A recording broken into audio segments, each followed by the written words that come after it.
It was there as I sat on what felt like the very roof of Belgium itself, underneath the shadow cast by an enormous Ferris wheel, that I had never truly felt more alone. I was spending the afternoon exploring the beautiful city of Brussels, admiring the architecture and learning and observing something new with every single block that I took. Sights and sounds and smells and voices that I very well knew I may never experience again. And yet, in this city of 1.25 million people, I had never felt more alone.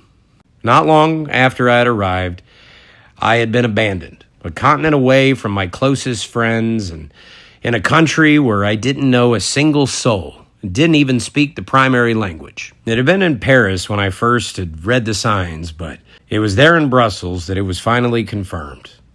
I had been left.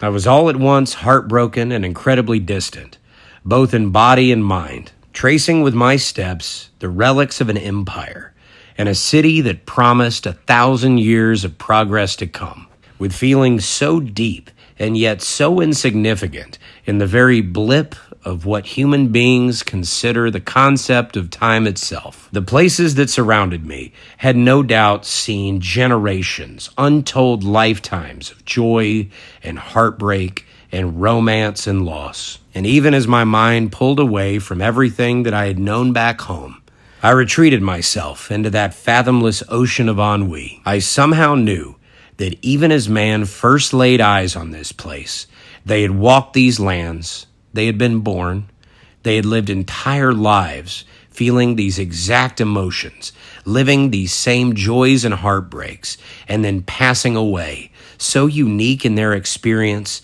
and yet somehow still growing into that great collective experience that is human life. I was grateful that it was here, that I had this experience in this alien land, this place, not of landmarks or food or even new friends.